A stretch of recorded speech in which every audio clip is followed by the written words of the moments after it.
This episode of Badass Agents Podcast is brought to you by Jason Smith team at Nova Home Loans. Jason, a Navy veteran, has been recognized as one of the top 100 loan originators in the country. There is no task too big or too small for the Jason Smith team. Every client counts. For the best rates and great service, contact Jason at 480-227-6231 or visit novahomeloans.com. I personally stand by his service, and so do thousands of satisfied clients. That's Jason Smith at Nova Home Loans. NMLS number 210839. And I tell you something, gaining 75 pounds is easy.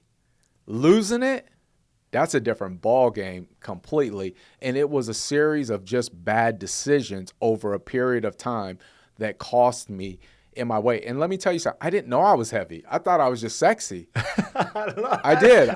We got to quote that. I didn't know I was heavy. I thought I was sexy. I thought I was sexy. I thought I was like I was sexy. But now I look back at pictures and I'm looking at the pictures and I'm like, damn, you look like a hot mess.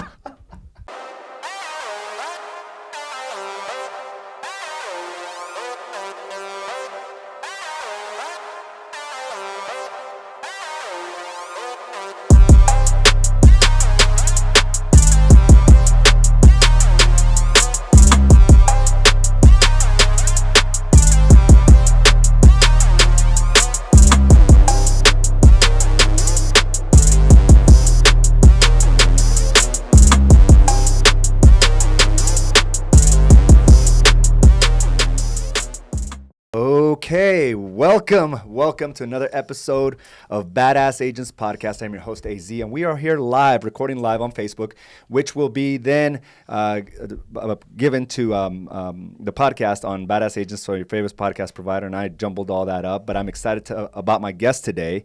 And I want to remind you that we do have several podcasts already out there with Ruben Luna, $130 million producer. We have Rio Vidrio, who sold $23 million last year. And we had Rudy in only his second year, sold $22 million or $21 million.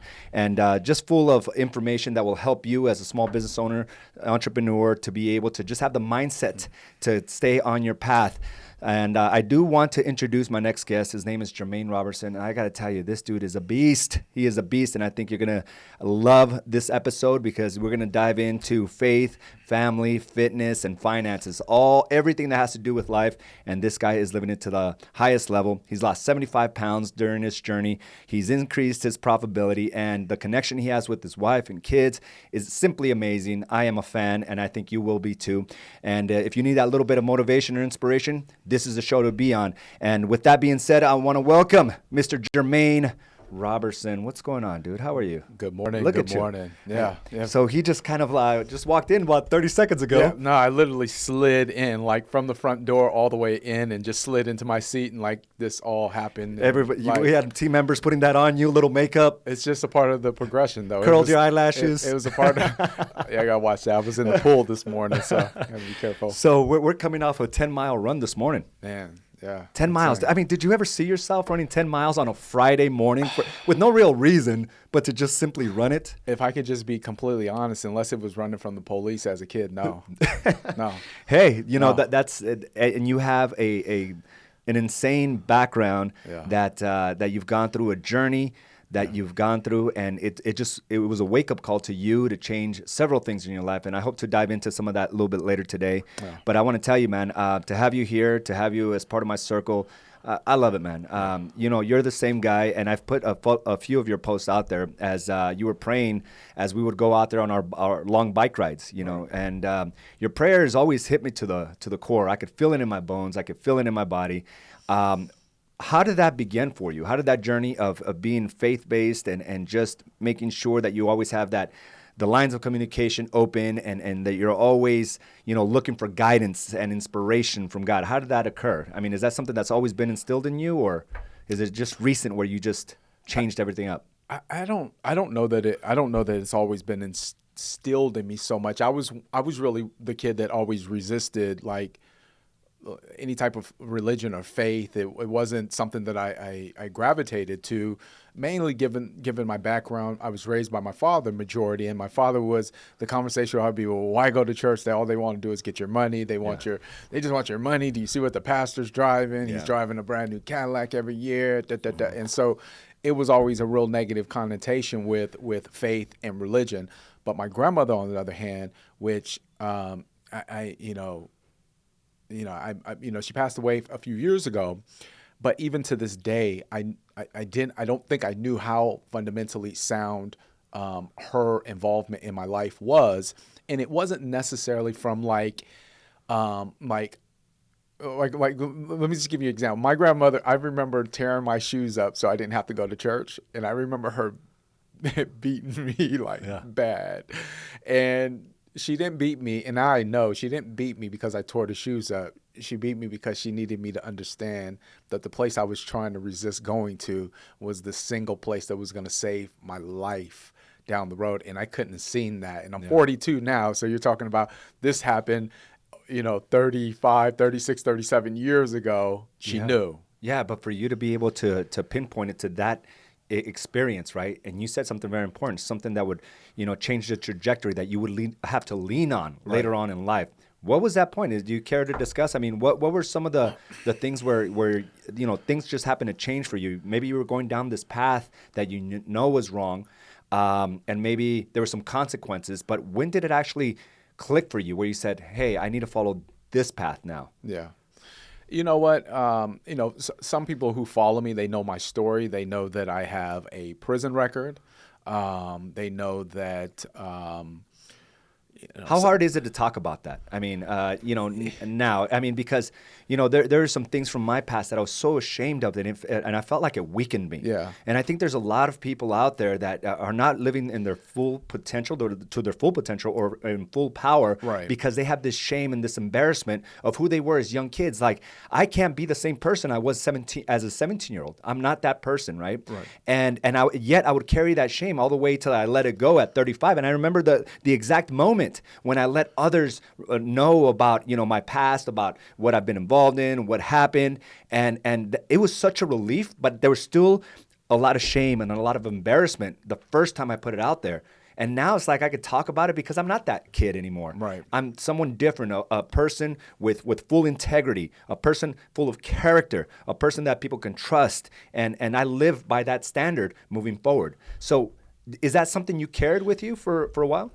For a long time, I did. It was like even with like tattoos, it was like you wanted to cover them up. But the thing is that, and whatever we speak about is obviously a progression of a journey. It wasn't something that I just came to realize one day and I was like, oh yeah, this is life and this is how we're going to do it. Right. No, it's a steady progression of things that you're going to go through all the way up until death. So even thinking about the prison situation, and we talk a lot about your surroundings, being in the right environment, because the right environment will shape and who you are.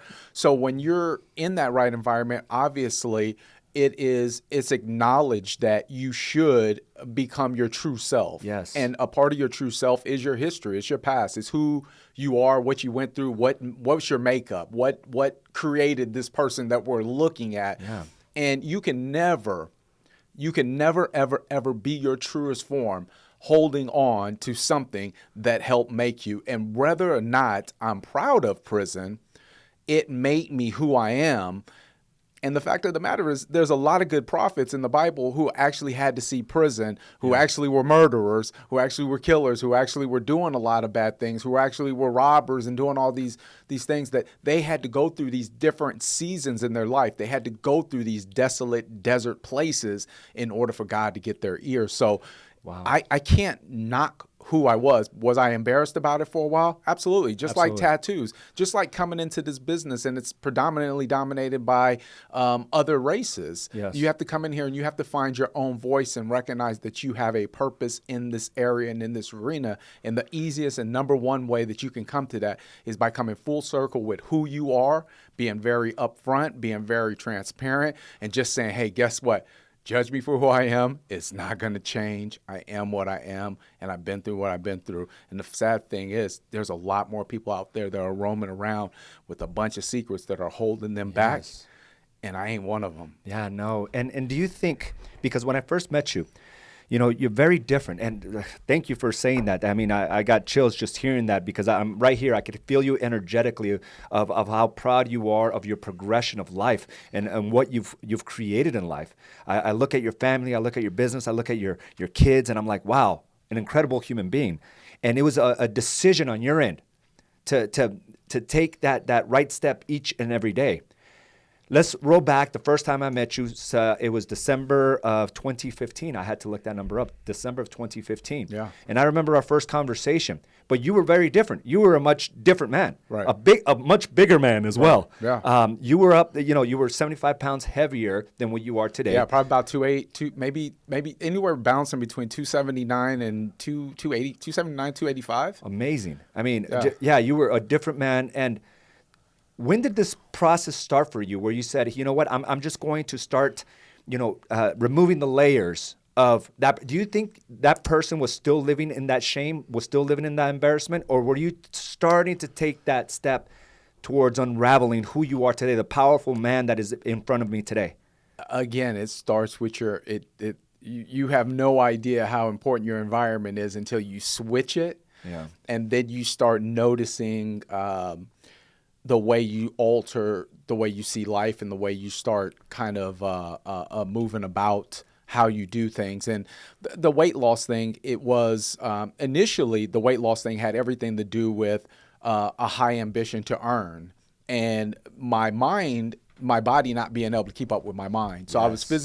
I was physically suffering, and it is kind of like I can't think of who it was. I don't remember. Oh, it was a wide receiver. It was a wide receiver. And he said, or it was Warren Sapp. He said, I had to retire. He said, because when you can see the play, but you can't physically get to it. Wow. When you're such an elite athlete and you say, I can see the play, but I can't physically, no matter what I do, age just got me. I can't physically get to it. So I can mentally see how the game was supposed to be done, but physically I couldn't get to it. I was tired. I was always kind of like there was some type of ailing, pain or something always constantly kind of inside my body. So it really started at that point, and then again, it progressed into its own life of its own just by one simple thing, saying, I just want to be in shape a little bit, right? I just want to be okay so that I could be more productive in my business. I wasn't thinking about family. I wasn't thinking about anything else. I just want to be more productive in my business. And then it slowly and gradually moved into whatever's going on right now, like waking up and do swimming and like it's crazy. Swimming, it's like insane. cycling and weight training. It's insane. Yeah.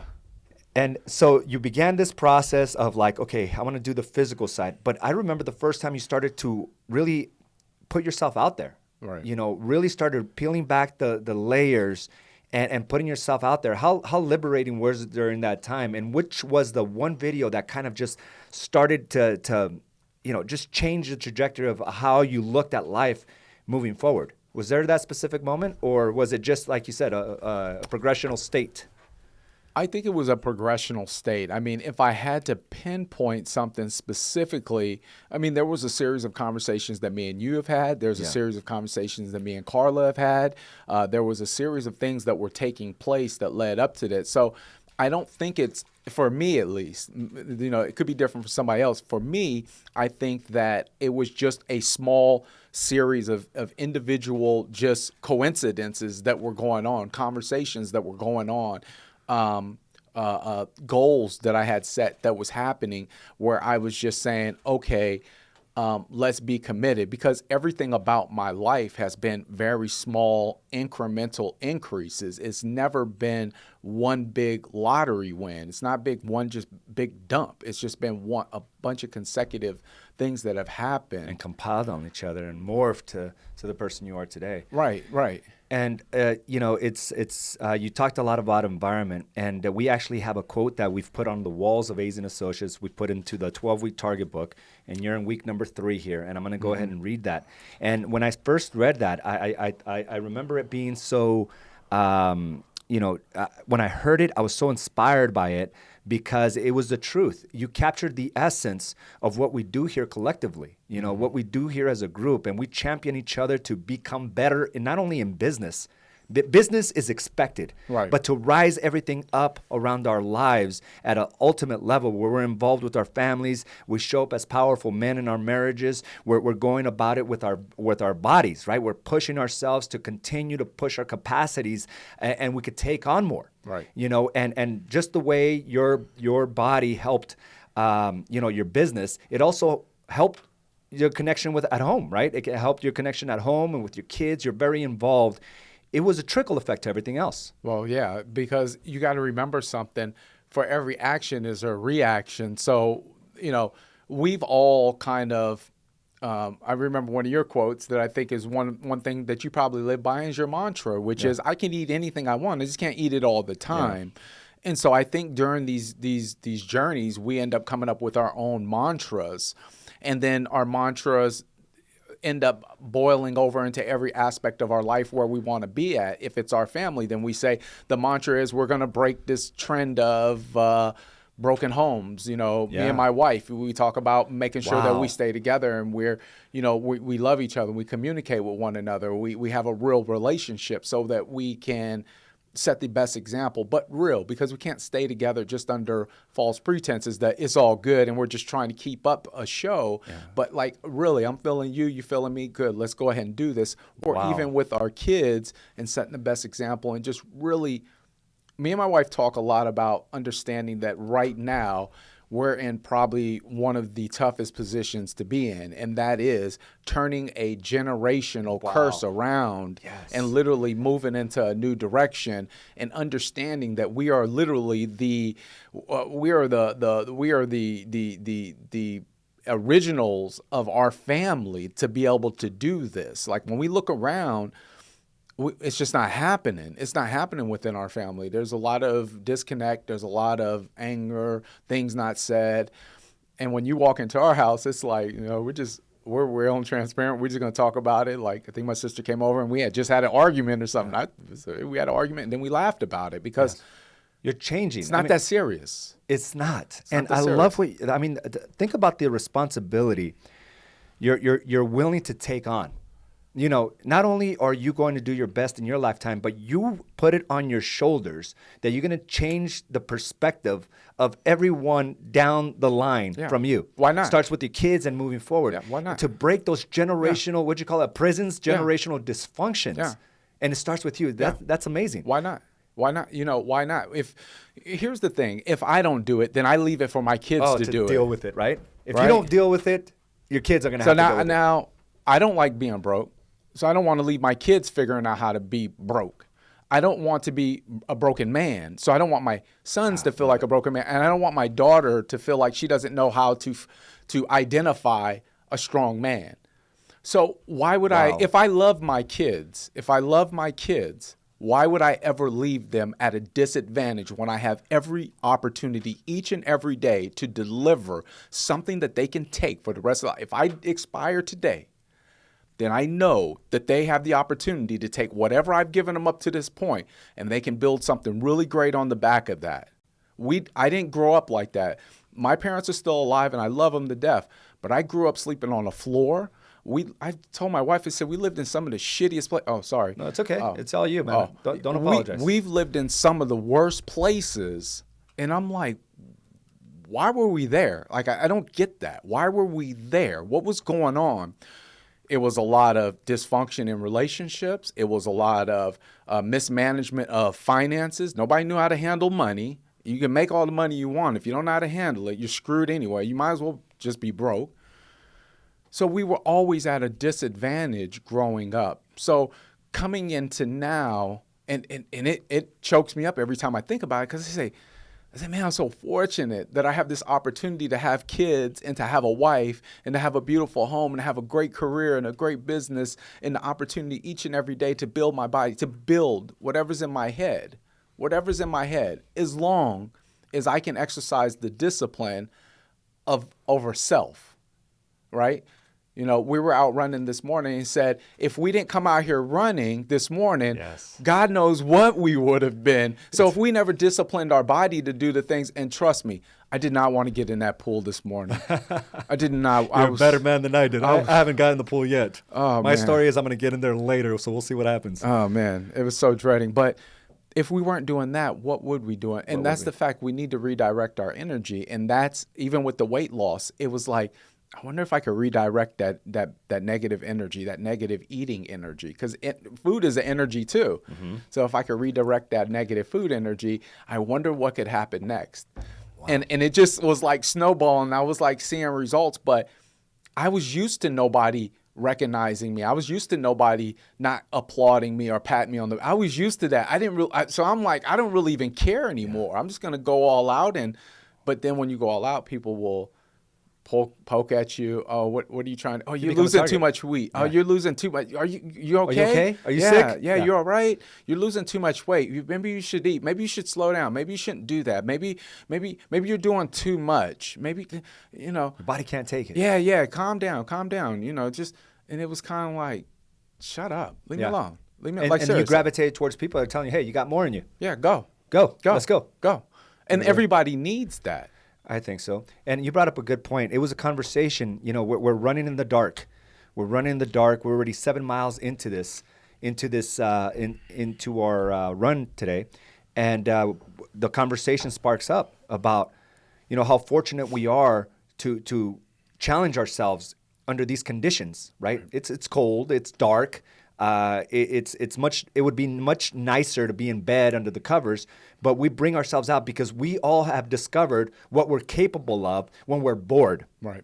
What we're capable of destroying when we're bored. Right. You know, I brought my marriage to the brink of divorce, right? I was battling with alcohol. I was doing all these things because I was bored. I wasn't intentional. I wasn't focused. I wasn't around the right people. And that was a very interesting, because we all can relate to that. And I think many people watching us today can relate to that. And what's happening is they don't have the right people that can guide them down the path so they can create the life that they've always wanted and know that they're capable of. And they know it, and they pushed it and suppressed it so far back their conscious that they live a very unfulfilled life and don't know why. Right. Well, you're not living to your potential because you're not around the right people. You're not challenging yourself on a daily with these things. And it's just amazing to have these conversations, even when we're running, even when we're, you know, in that pain spot, to be able to just have those conversations. And it was too long ago. We couldn't run and have those conversations. That wasn't realistic because it just wasn't.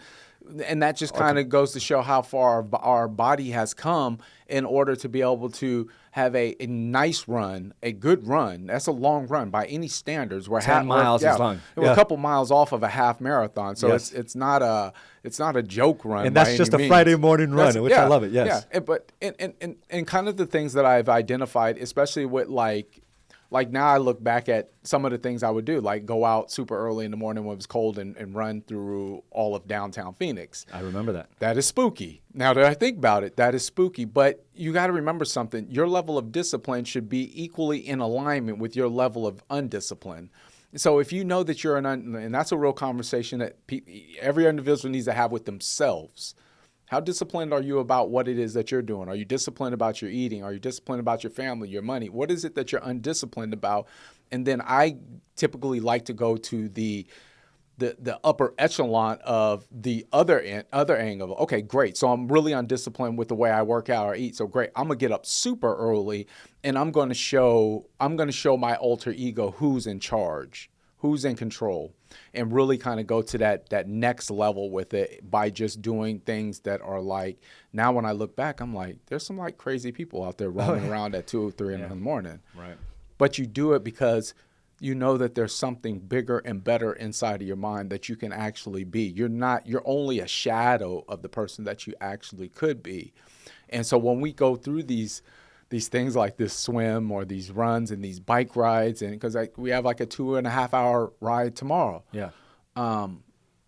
We do it because we know that the discipline helps us stay in line with who we really are, our truest self. It's a reflection of who we are now. It has to I mean, be. that's a power move, and that's who we are today. Powerful men, right? And I think everyone has the ability to live in a powerful state. But again, if you're not taking the right steps to allowing those people in your life and are only, influenced by those that are telling you can't, you should slow down, you should be cautious, you work too hard, it's never going to create the lifestyle we truly want. At least it didn't for me for many years. Right. But I forgot to read the statement. I built it all up. And again, we put it in our 12-week target book. I have my bedazzled version right here.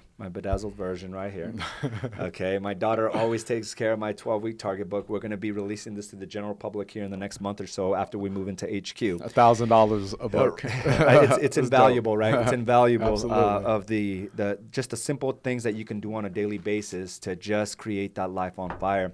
And Jermaine lives by that on a daily basis. But there's a quote here that, again, resonated deeply with who we are. And it says, when you are in the right environment, around the right people, instinctively, you are going to be able to do the right thing. Right.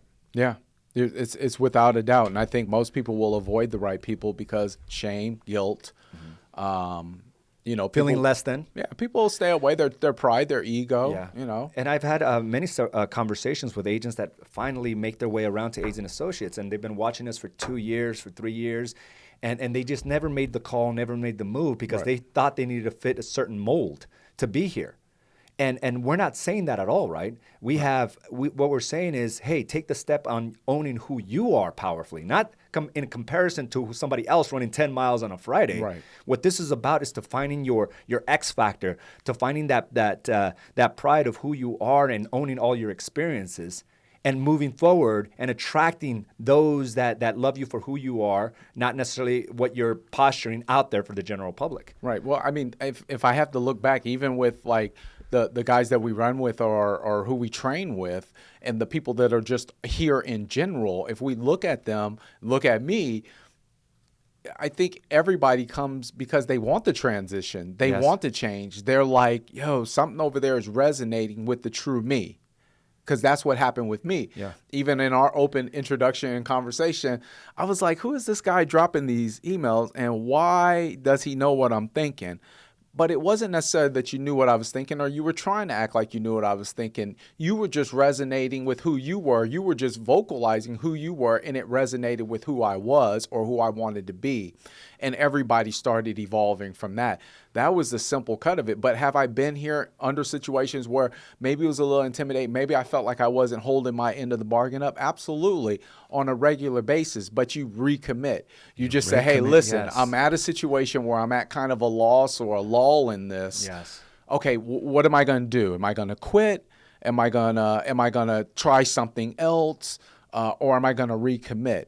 And if, for my opinion and my advice is, if you're thinking about it, then you should always lean to the latter, which is just recommit, because something actually got you in the door in the first place. So that should be the thing that keeps you there. Yeah. But you have to really check on yourself and say, are you doing the best? Are you doing the best that you should be doing? And those are conversations I had to have with myself. I had to have with my wife on a regular basis.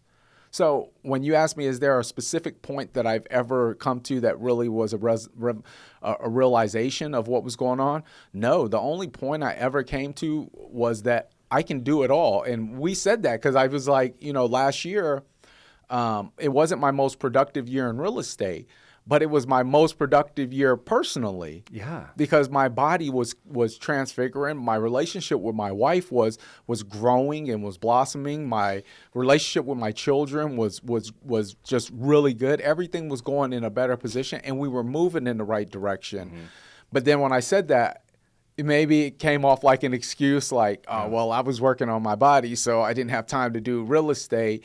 And you were like, okay, you did that. Now you know you can do all things. Yes. And I was like, oh, snap. And that's why it's important to be around the right people, because the slogans, the mantras, the reminders, the way of living, is constantly being brought up. It's being talked about, the conversations. And most people understand you have to be in the room where the conversations are taking place. If you want to know if you want to know how producers are producing, you have to be in the room. You can't you got to swallow your pride. Yeah. And it's a journey I don't think many people want to take on, because it seems like it's a slower process in the beginning, right? Where we're asking you to put deposits in all aspects of your life, in everything, within your body, within your mindset, with your overall sense of purpose and your family and your business, like everything. Running a business by itself and focusing just on business is difficult enough. We're asking you to do all things, and the pressure can be immense. And I've had agents here that I've kind of created distance because it was too intense. But you're saying lean back in, recommit, because this is the path that will get you ultimately what you want. In my case, like, I saw my business growing fractionally, and I'll tell you why. My marriage wasn't where it's supposed to be. Right. I was still showing up like a weak man. I was still, just being very victimized by the situation, by everyone, that I couldn't come to a solution because I was a victim of, right? And once I started really putting those deposits there, and there was a big wedge even between me and my kids. Right. I didn't have the bond that I have today. I had to work towards it each and every day. In fact, I walked around with the resentment. You remember this story, where I would expect my kids to come and run to me and hug me and be excited to see me, but that wasn't the case. And then I would grow resentful towards them because they wouldn't do that, when in fact I didn't earn it. Right. And those are the little things, the generational dysfunctions, the perspective shifts that needed to be shifted in order for me to start seeing that all of this is based on how I show up each and every day. If I want a strong connection with my daughters, I can't expect them to have it with me. I have to take full responsibility. If I want that same thing with my wife, with my business, I have to take full responsibility. And it goes back to what you said. It's about legacy, about being that person that changes the dynamic of generations thereafter. Yeah, and you are a victim of self, and I think that's what you were saying. You're a victim of self.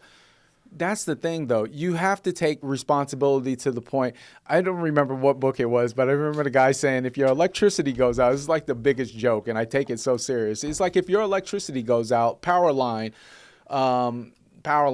goes down, boom, your electricity goes out. He says it's your fault. Yeah. It's your fault. I'm like, what? I think your fault. Your fault, right? Yeah, for not having a generator. Not having a generator. You didn't have a generator. Yeah, it's your fault. You need to have a generator.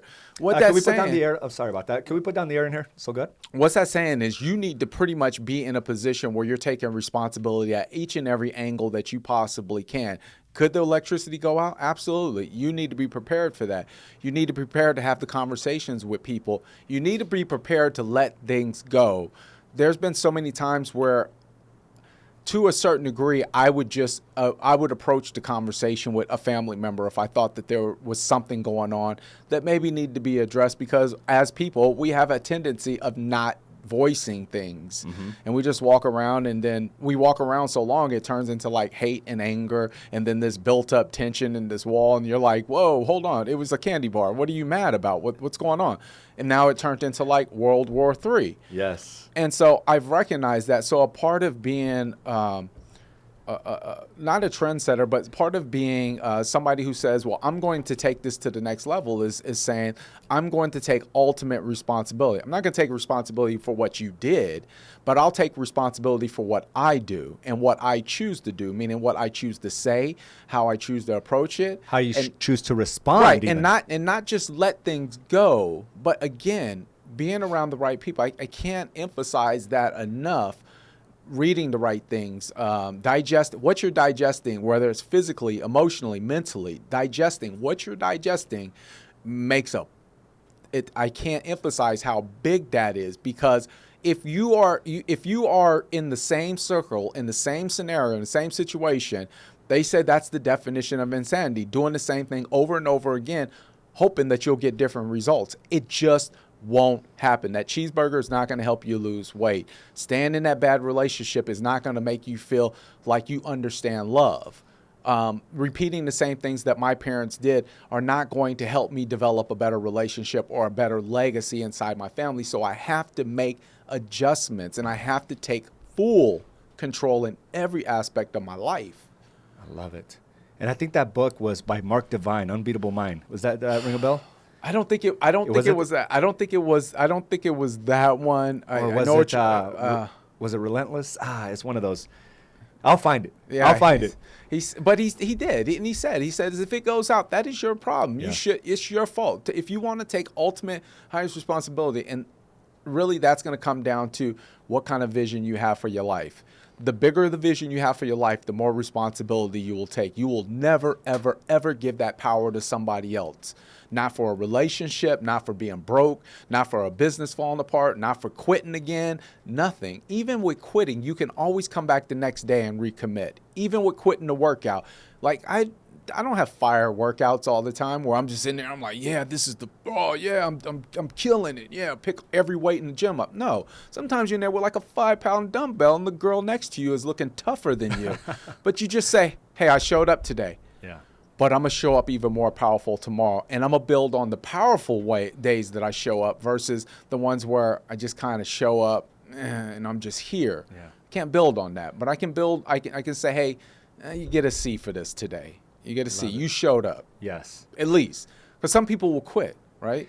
And they will. And what you've showcased is the epitome of consistency. Like, I consider myself a pretty consistent dude. You're very consistent. I'm very consistent. But then I look at what you're doing. I'm like, I admire your consistency. But they're different. They're different, but they're the same. Because I can always count on your messages to come through. I can always count on you're going to schedule something. I can always count on you to do the follow-up. I can count on you to do exactly what AZ does. Got it. And that's the dope thing about it, is because we're not all the same. We're not by any stretch of the same, but we're all committed to something. And that commitment to something is like, that's the glue that holds it together. And you're like, yeah, this is it. This is what we're doing right here. Yes. Like, let's go now. I love it, man. And it's so much truth to that. And I think, even today we had that long run today, and we have a new guy. He's been with our brokerage only about a month and a half. His name is Blaze. And he's already running 8 miles. He's never ran more than a mile in his life. And he's there. I mean, you could tell he's hurting. He's just pushing through. But it's this environment that's just really catapulted him forward. The same way his business is going to be impacted, the way he sees his relationship. And it's so awesome. I can't tell you, Jermaine, how many times I just sit back with so much gratitude. With so much gratitude to have a brokerage full of individuals that I could always rely on to fire me up because of their personal wins. You winning and this other person winning and turning around a marriage, losing weight, making the most money they've ever made in their lives, just feeling happy and fulfilled, things that they were struggling with because of anxiety and depression, and they're seeing the progression. I absolutely love that, man. But what's more important is people like you is what makes this environment so great because of your commitment to yourself. And I don't think people realize that we have to put ourselves, first and foremost. We have to take care of ourselves first and foremost so that we can bring our very best to someone else. And the impact is huge. Yeah. I think men that shut down, and this is a conversation we're going to have on our Do the Work podcast with Carla on Monday, but I can see many of my faults when I was a weakened man. And what I mean by that, I'm not talking about, when I say powerful, I'm not talking about this tyrannical being of trying to be overwhelming.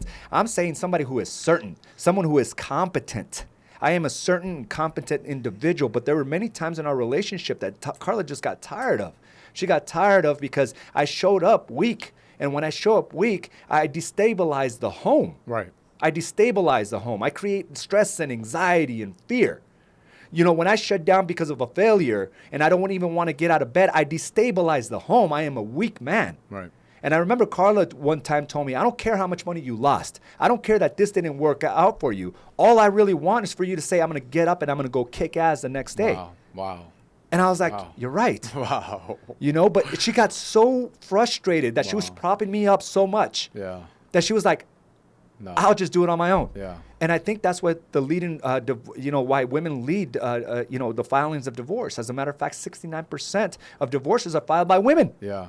Right? Wow. And if they're educated women, 90%. Wow. Which is absolutely insane because we haven't done our part as men. Right. So to be surrounded by a group of powerful men and powerful women that expect more on a daily, it changes future generations. Yeah. But I see that now. Yeah. I see that now.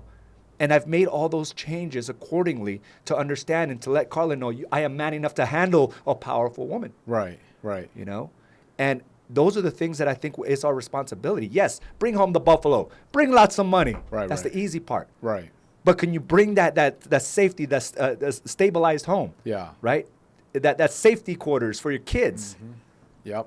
That's the important part. And here's the thing, though. But even if like when we're like this is almost like an island on itself, honestly, because the way society is don't try your hardest. Yeah. Don't make the other person feel bad by your accomplishments.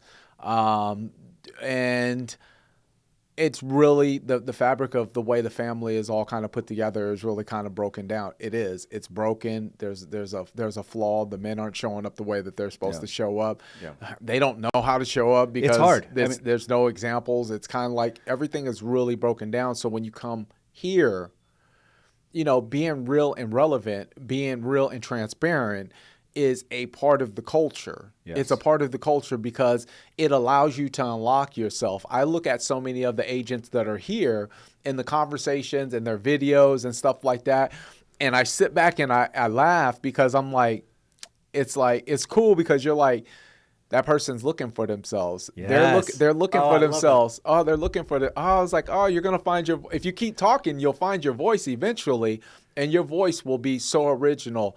Because all we're really trying to do is we're either trying to emulate a voice or we're trying to find our voice. Yeah. We can't get anywhere emulating somebody else, so we just keep talking. And I did that for so long. I just kept talking. I just kept running my mouth. And then eventually I was just sitting there and I was like, I wonder if the real me came out and said something else. I wonder what that would sound like. And when that came out, everything changed. But it only changed when I changed. It only changed when I started addressing the things that were bothering me. It only changed when I became accountable to the highest level of accountability that I can, meaning no excuses, none. There's no excuse. There's no excuse. You get up. Like, what's wrong? Get up. Go. You got to go.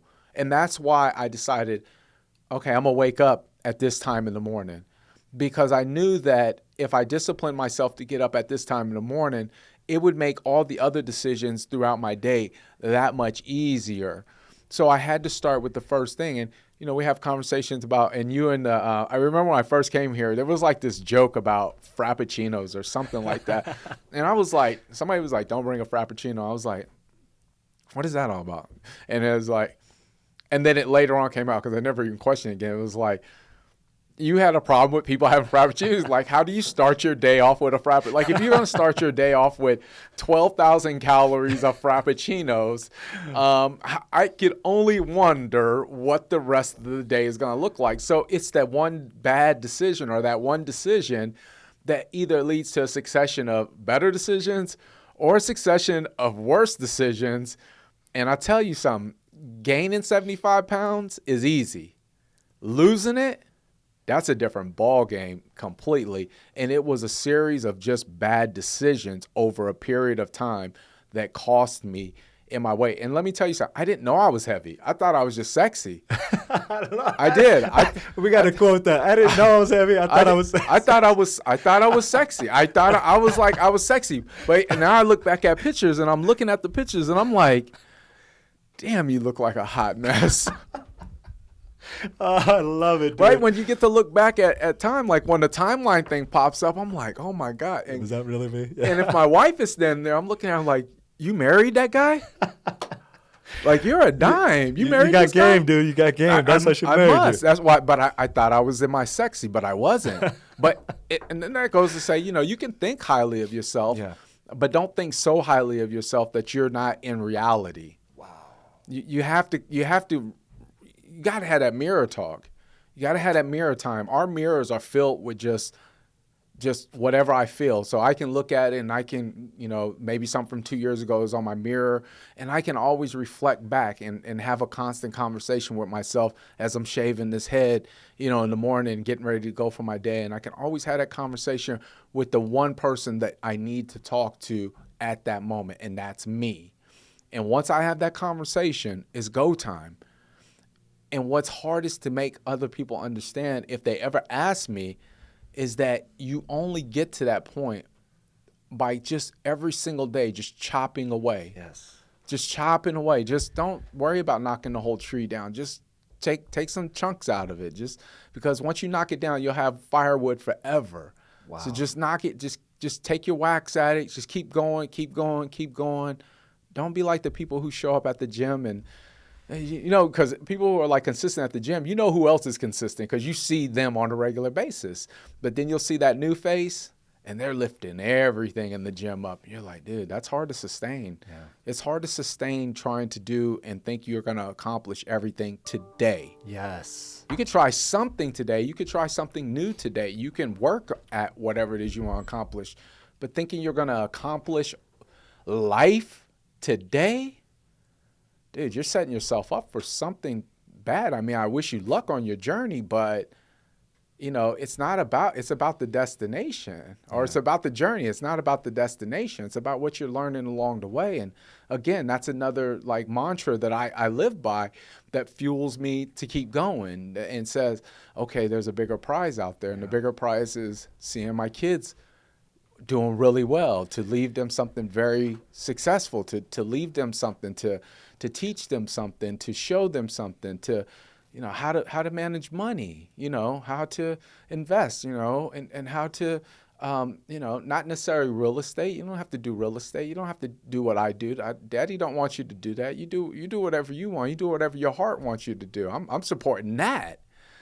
But at the end of the day, you just gotta be happy with the fact that each and every day is really, really a gift. What a great analogy, and thank you for that, Jermaine. What a great analogy about, you know, people that step into the gym, and you're right, they come in with all this fire, right? And they're trying to figure it all out that day. They're trying to figure out life that day, and what ends up happening is they burn out. Yeah. They can't sustain because they haven't built a capacity, and capacity is only built, and that's been very like prevalent in our training for the Ironmans, right? Where we have to build that mitochondria, right? Of sustainability, of being able to go regardless of how much pain you're feeling. Your body is just conditioned, just one step in front of the other, one step in front of the other, and that takes time. Right. So if you've quit the gym, if you've quit your diet, it's because you try to do too much too quickly.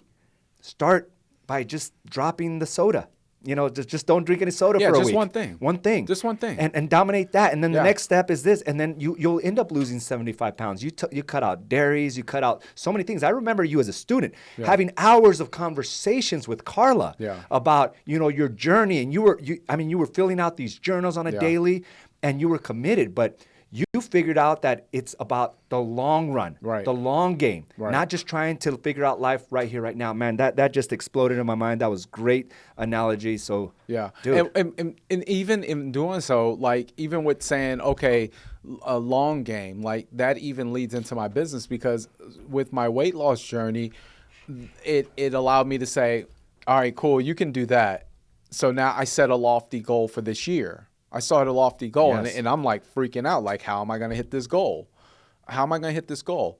So I'm at I think 1.2 million right now. Mm-hmm.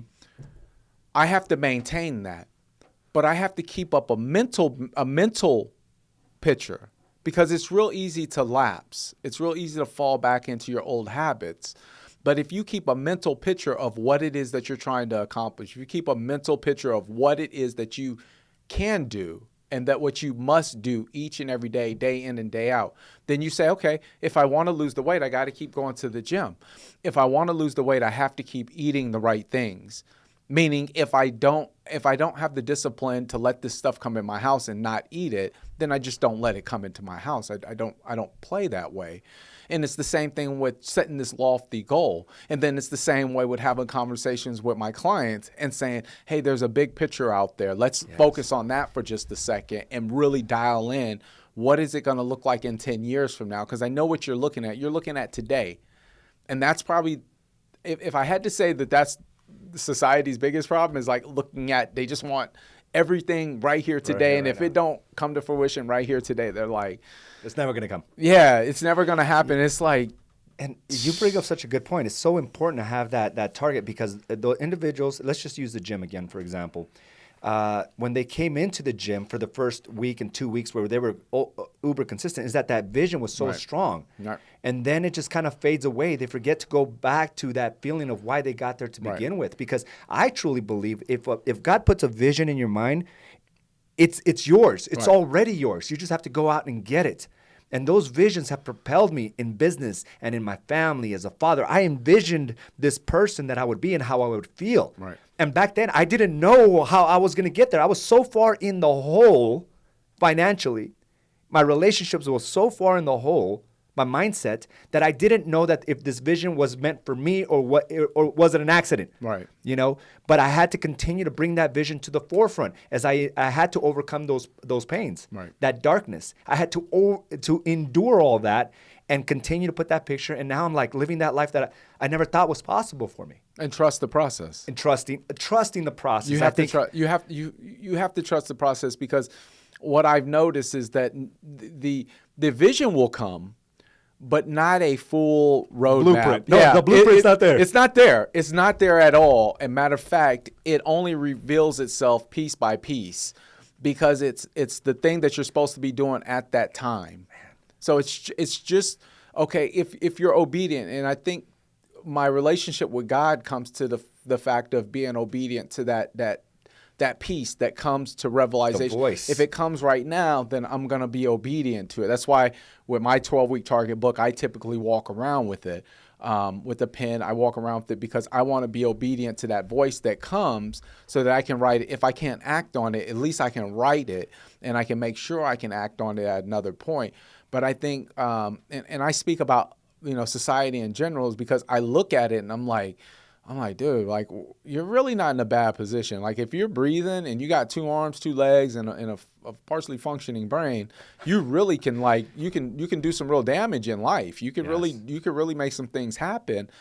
But it comes down to, are you going to be obedient to it?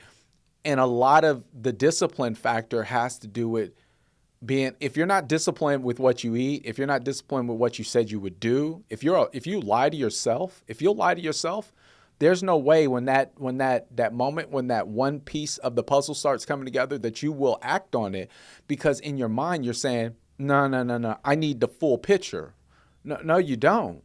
No, you don't, because I guarantee those people that bought homes like 7 years ago, they didn't have a picture about what's happening right now. Yes. And now they're cashing out $150,000, $200,000 in equity on their property, because they were obedient to what they were supposed to do at that time.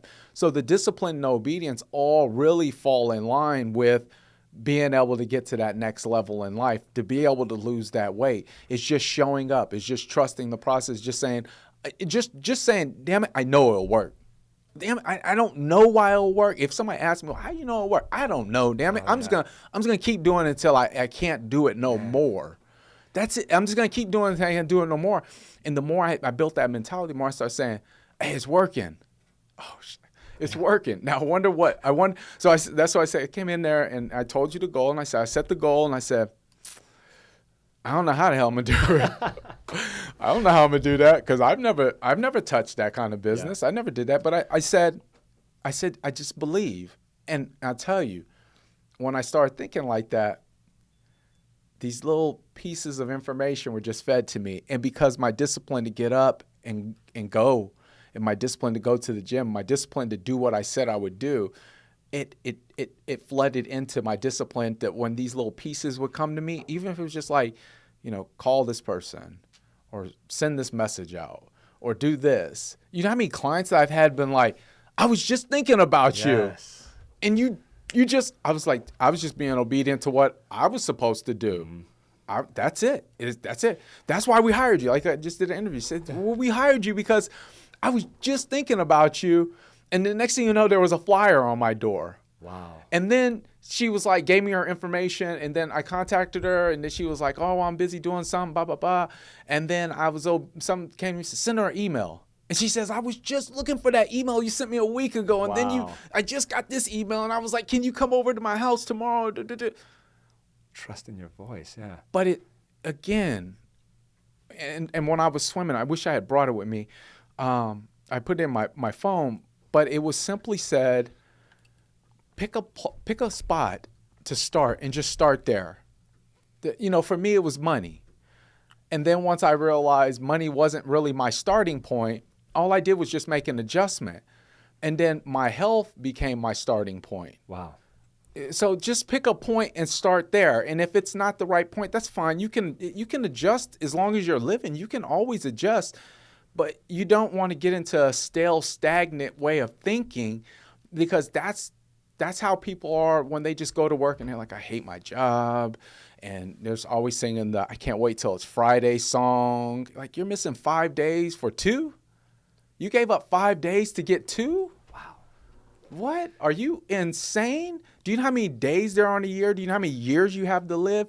You're singing a thank God it's Friday song, giving up 5 days of your life just so that you can have 2. And then Sunday comes around, you're dreading Monday.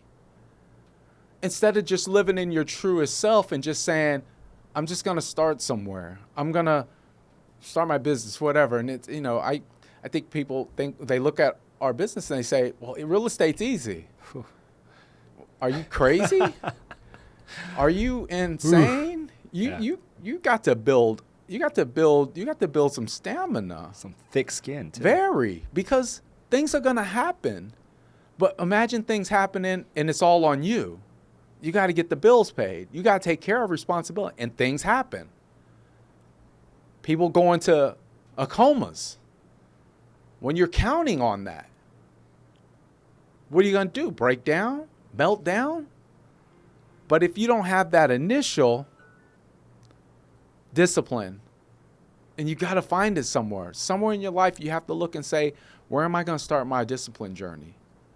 If you find your discipline journey somewhere, dude, you're solid. Jermaine, I love how you said that. And I'm going to rewatch this because you dropped so many nuggets. I'm trying to take notes as you're talking, and so much knowledge, so much wisdom coming out of this. And I meant to bring my book. Now I got to remember everything that's being said. We're going to, I have this, we're recorded. It's going to be on Badass Agents podcast next week. Right. But I'm going to encourage you, if you just joined us, I have Jermaine Robertson, one of our agents here at A's and Associates, and he's just dropping bombs of knowledge, of wisdom, and it's absolutely amazing. But I love what you're saying, brother. It's like you're simplifying the entire process, and I love how you said, I'm going to go into this because I think money's the problem, only to realize it wasn't the money, it was your health. And then before you can go back to money thinking, okay, I got my health in line, now I'm going to go, no, it wasn't even that. Marriage and family. Yeah. You have to work on that. Yeah, and that's the thing, though, and that's why I said it makes me smile when I hear other people, especially inside this brokerage. Especially if they just come in, I listen to maybe we're friends on Facebook, and I'll listen to them. I'll be like, oh, you trying to find your voice? Cool. I hope you stick through it. I hope you stick through it, because your true voice will shine out of whatever you're trying to do right now. Your truest voice will shine out of that. But even the route that we have to take, is sometimes different, but it's the same. Different in terms of, I thought it was the money. And there's been situations where the money was like, yeah, you could do the money thing. Yeah, that's all good. But you get to a point where you say, okay, how am I going to really make an impact? And for me, it wasn't the money. It couldn't be the money because my body was physically breaking down, whereas my mind, just like Warren Sapp, he says, I could see the play. I just couldn't get to it because my body wasn't physically able to get me to that point. So if your body is not physically able to get you to that point of what your brain is thinking, then you have to realize that the car is no good without an engine. So you have to make sure that the things are in line, in the order of succession. They have to be in line. And for me, it was, okay, my body, meaning myself. I had to fix me because I'm no good to anybody else if I don't fix me. So I need to work on me, because there's things that have happened in my life that didn't necessarily translate into you're a success, you're the best, you can do anything. That wasn't said. That wasn't what those weren't the conversations that we have. The conversations were, you're going to be in jail, you're going to be dead, you're going to be this, you're going to be that. And it's kind of like, wow, damn, besides the death part, everything that you said came to truth. Everything you said came to truth. So just kind of on subject, but off the subject, I always tell my kids I love them. I always I love telling them I love, even after I discipline them. I'm like, I love you, right? I love you. And they'll I'm not trying to hear that. I'll take something. I'm not trying to hear that.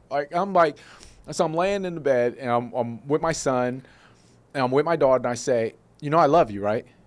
They say, yeah. I said, how I love you? Wow. He says, well, because you tell me every day. I said, yeah, but how do you know I love you? He says, because you show me. I said, okay. I said, all right, man, I love you. Wow. Okay? You have to get to that point where you understand what's important to you. Once you get to that point, anybody you listen to will always tell you money is the end result. Money is the end result. Money is not the primary. Money is the end result. If you get everything else in your life in order, money will follow. If you offer value, money will follow. If you're obedient, money will follow. If you're disciplined, money will follow. But it's when you're out of whack that you're like looking around. And for me, that was me for so long. I was like, and that would stop me from showing up here or showing up, because I'd be like, oh man, what's up? Because I was out of order. I was out of my divine order of what God wanted me to do. And I was like, nah, God, let's just go to the money. He's like, nah, we already did go to the money. And that didn't go nowhere. So let's do this, because we need to build something bigger than a paycheck. Wow. We have to. And that was the mantra coming in here, but I didn't really, absorb that one. But I realized after time that I had to prepare my family for the influx of the money that was going to come. Yeah. I had to prepare them for that, because money will do one of two things. It will either build you or break you. And our family ain't never seen no money. So we had to make sure that we were ready for that. We had to make sure we were ready to see the type of money that's in the account from doing the process and the transactions we're doing. We had to make sure that that was in play. And God in my life was at least saying, I'm going to prepare you first for the blessing before I give you the blessing, because I need you to hold on to it, because what you're going to do with it is going to benefit so many more people down the line. So I need to go ahead and I need to get you prepared for that. I need to get you seasoned for that. And when I realized, when that came to me, I said, okay, I'll take not having. I'll take going without. Just keep giving me the process. Yeah. Just keep giving me the lessons. Keep giving it to me, because you told me that what you won't give me more than I can bear. Just keep giving that to me, and I'll take it. I might not always like it. I don't always like it. I don't.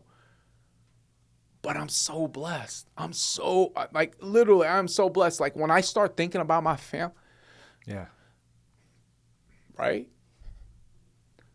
Because nothing's promised. Nothing's promised. So when you find yourself in a situation or an opportunity, why would you ever look at that and say, why me? What do you mean, why you? If not you, who? Yeah. Why? And you position yourself like that, and you say, I'm blessed and I'm abundant. Yeah. I have everything I need. And everything that I need is attracted to me. And everything that I'm going to receive, and everything that I have, everything I believe I have. And you just walk into that. And that's your power. That's like, you become that. That's your essence.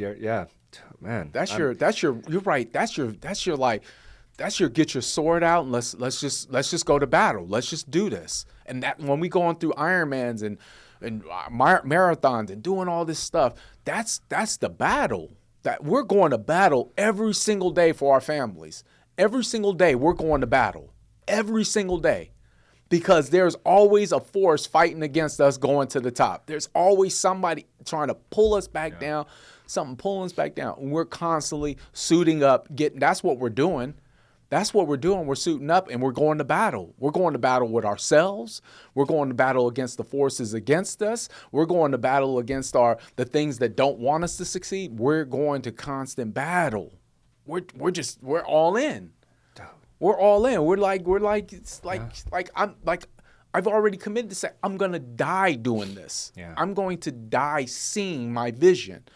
There's like, if you're waiting on me to change and do something different, dude, don't hold your breath. It's got to happen. It's going to happen. It's got to happen. Man, there's so much emotion in this room right now, and I want to thank you, man. You're like speaking to my soul, and I can see the complete gratitude, not only for life, but for yourself, that you've been enlightened to the journey of the work, right? To the journey of self-responsibility. And it's just completely powerful. And man, it's amazing just to be in this presence, because there is something pulling you forward. Yeah. You know, and there's this voice pulling you and this purpose pulling you forward, knowing that you have to do the grunt work and you have to armor up through and fight the battles of temptation, complacency, and mediocrity. Daily. You're doing that on the Daily. And people, you know, are living this life, Jermaine, that they wake up and they don't have that sense of purpose. And I think they're trying to get to the end result too quickly. We got to better ourselves today, and that's all it takes, right? We better ourselves, we better our mind, our bodies, our families, and before you know it, you find that purpose. But we can't put the carriage before the horse. Right. We have to be the workhorse. Right. We have to be the ones having the courage to do this on a daily when everything around us is set up for us to like take it easy. Right. To hold back. Right. Right. To consider somebody else's opinion greater than yours. Right. Or to live in scarcity and live in fear. I mean, you know, we don't do a whole lot of news because it's constantly like we're out here every single day, so we know what's going on. We know what's happening. So you can't tell me that life is all bad and these things ain't possible, because everybody that's made it to the top was at a point where they had to decide whether or not they were going to go for it. Yes. And it was never drawn out. It was never clear. It was never like a complete like, okay, here's how it's going to go, and then here's what you're going to go through, and then you're going to go through this. It was never like that. And I think people are waiting for that. It's not going to happen. That it's way. not going to happen. I'm sorry to tell you, it's not going to happen. Yeah. And if you're waiting on me to give you a magic cure, my magic cure, if you know, people message me all the time. It's weird how they'll message me, and I'll just be like, listen, you just have to start somewhere, right? You know, oh, I want to lose weight. Great. Well, tell me about your eating habits. Tell me about your habits. Well, I don't eat anything. And it's a little hard to believe. You know, you don't gain all that weight by not eating. Yeah, you know, I've never seen a fat skeleton. Yeah. So you're not big bone. What's going on? Yeah. You know, and they'll say, well, it's this and that. We'll just start one at a time. No. I want to do a little bit more. Hey, you do whatever you want. I'm just telling you that if you want to stay consistent, because it's a very long game.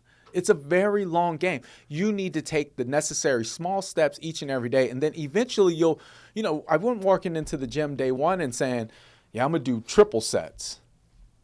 What? Yeah. No, I'm not. Like, I'm going to get a dumbbell and work with that for a little while.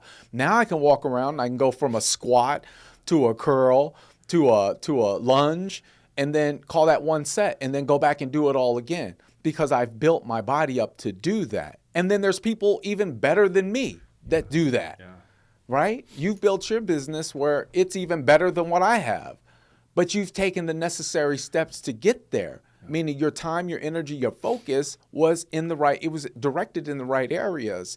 And if I tried to duplicate what you did and think that that was going to happen overnight, I would be falsely misleading myself down a path or a road that was unrealistic to achieve.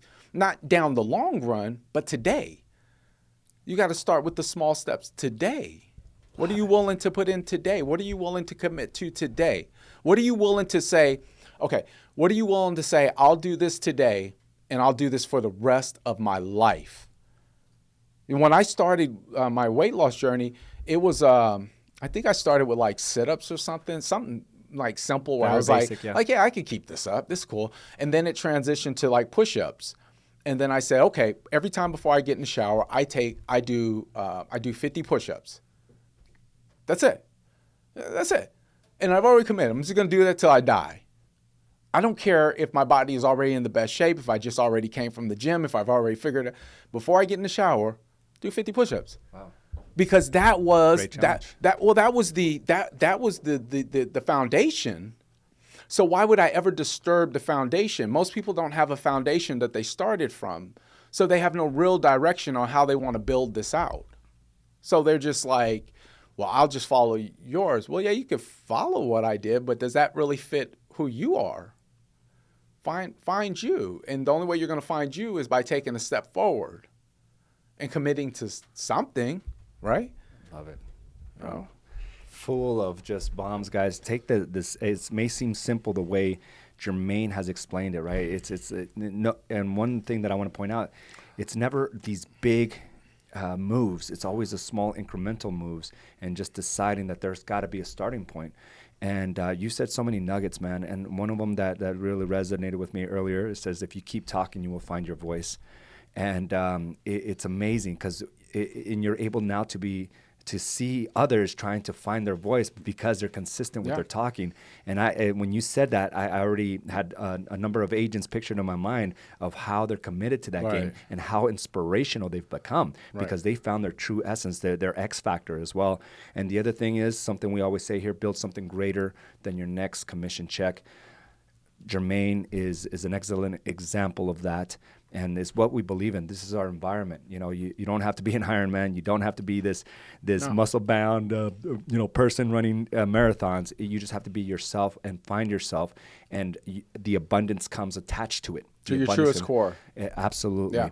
And I want to thank you, Jermaine. I mean, I'm going to go back and listen to this. You put down a lot of bombs that I just want to dissect myself and be able to just, attach it to my own experiences. But if you want to follow Jermaine, I highly encourage you. He always has a message that he puts out early in the morning.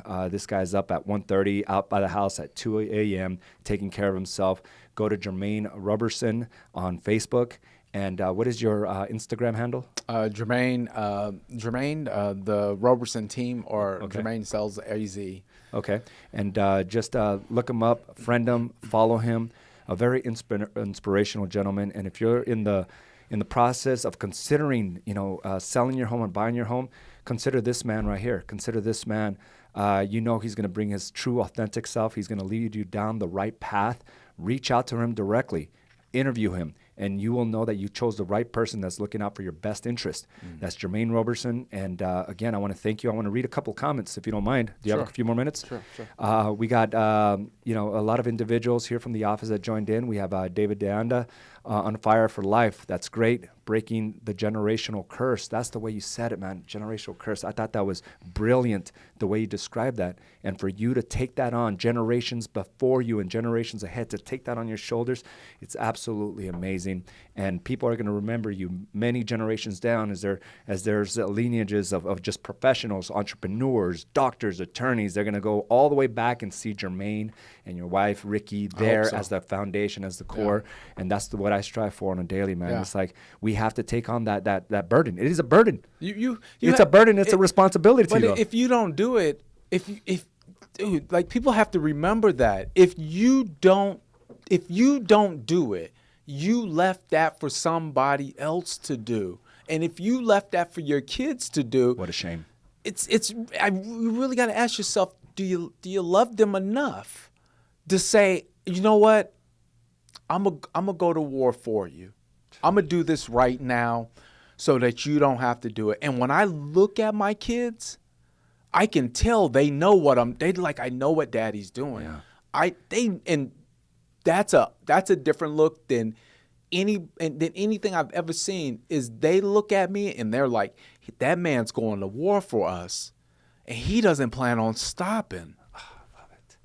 And you know what's insane? Like, when you're able to figure that out and don't leave that burden to your kids, they're at a different level. Their starting point is not where we started from. It's not where we're starting from. So they can take it so much further in life.